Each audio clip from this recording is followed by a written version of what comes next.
सविस्तर वृत्त असे की नंदुरबार तालुक्यातील भोणे गावात नमुना 8 नंबर ऑनलाईन करण्याच्या नावाखाली पैशाची अवैध वसुली एक खाजगी संस्थेचा इसम ग्रामपंचायत शिपाई ग्रामसेवकाकडून करण्यात येत आहे। खाजगी संस्थेचा इसम ग्रामपंचायत शिपाई ग्रामसेवक असे तिघे जण घरोघरी जाऊन अनेक व्यक्तीकडून अवैधरित्या 100 रुपये वसुली करतायत। याबाबत नमुना 8 नंबर ऑनलाईन करण्याच्या कुठलाही शासन आदेश नसताना भाणे येथील ग्रामस्थांकडून अवैधरित्या पैशाची वसुली करण्यात येत आहे। तसेच सुमारे 90% लोकांकडून अवैधरित्या पैसे वसूल करण्यात आले असून गावातील या गोष्टीला विरोध झाल्यानंतर सदरविषयी चर्चा झाला।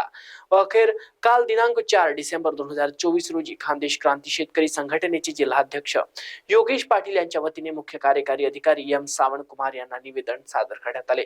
सदर निवेदनास नमूद करण्यात आले आहे की तिघांवर गुन्हा दाखल करून तात्काळ कारवाई करावी। कारवाई नाही झाल्यास आम्ही तीव्र स्वरूपाचे आंदोलन उपोषण करू असा इशारा निवेदनात नमूद करण्यात आला आहे।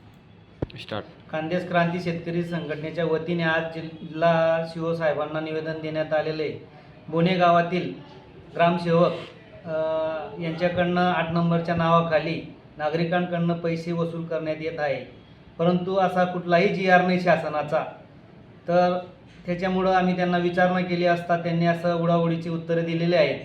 त्यांनी आतापर्यंत लोकांकडनं 90% लोकांकडनं पैसे वसूल केलेले आहेत आणि अशा ग्रामसेवकांनी पैसे गोळा केलेले जर 8 दिवसाच्या आत आमच्या नागरिकांना परत न केल्यास तर याच्या पुढचं आंदोलन तीव्र करण्यात येईल, याची दक्षता शासनाने घ्यावी। महाराष्ट्र TV 24 साठी नंदुरबार येथून मिर्झा आफिक यांची रिपोर्ट।